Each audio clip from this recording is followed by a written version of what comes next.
I'm thinking about changing my greenhouse. I'd like to do a bigger one, and instead of this style, I think I'm going to change to this.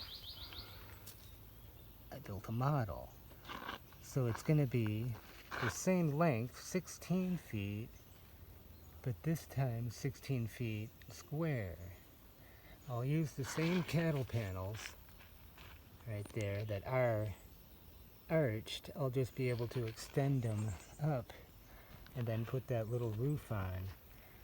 The back will be solid with a window, a long slot window. The door will be right here in front. So it'll double my space. It's a really cool design, I like it.